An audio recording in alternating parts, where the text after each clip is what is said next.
This is the 2005 Gibson SG before I began the Relic project. Yeah. Okay, so we're looking at relicking this Gibson SG. And you can see it's done, but I wanted to show the tools and things that I used to get it done, because first off, if you see this tool here, this was recommended in one of the other relicking videos. And the problem I had is I think that, I don't know if the paint is too thick on a Gibson SG, but if you look at like here, what they did is they chipped it away.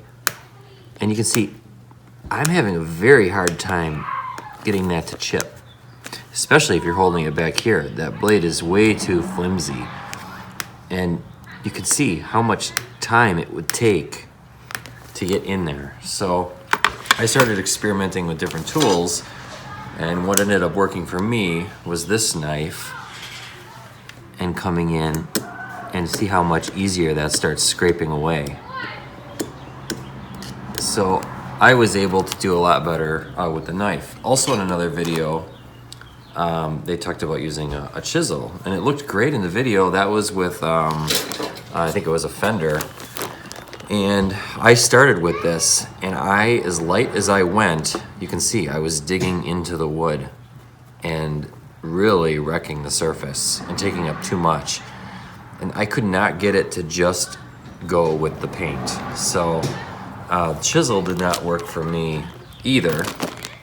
And I even used a sander a little bit, but then I felt like I was taking off too much. So where I really found success giving it like this type of look here is with this giant piece here. And same with the edges. I was taking the rough edge on this and just really getting it, but trying not to go too far where I caused too many scratches on surface that I did not want done. So what I did is, especially right in here for this look, I clamped down the guitar and I went back and forth on there watching, trying to leave pieces of the paint left. And then when that was done, there were clear streaks going this way, and I came through with the knife and I gave all these streaks the opposite way so that it did not have such a one-way look to it. And then on the edges, to kind of do this, I would take a file. And you know, I did use the knife a little bit, but I really thought the file did a nice job, as you can see there. And you can see how light the wood is. So I'd use that file, and that's kind of how I do the ends here. Same with this end here, was with the file. So these two files, I thought really brought it to life. I would also use the hard edge of this file on the bottom here. You can see for these really, really rough marks, this file I thought worked really well. And then when that was done, it really had a... Here you can see photos before I stained it and kind of mid-project where I made some adjustments. So you can see here, this is why I stained it. I thought it was too white, but you can use your own judgment. Really white finish. And I wanted to antique it a bit, so what I did is I used antique maple gel stain and dipped the rag in, which I'll do right now to fix up the stuff I just did. Kind of zoom in on that there. You can see how when I hit that, I can get it dark, but then I wanted that a little darker. So I think that you can look at what's done here and how dark it is. The next step I did is I took black spray paint, spray painted this, and then I rubbed that in kind of on top of the stain. You see how it got nice and dark there? So the bottom line is, I think it's a really individual piece as to how you relic a guitar. Probably a lot of people hate what's done here.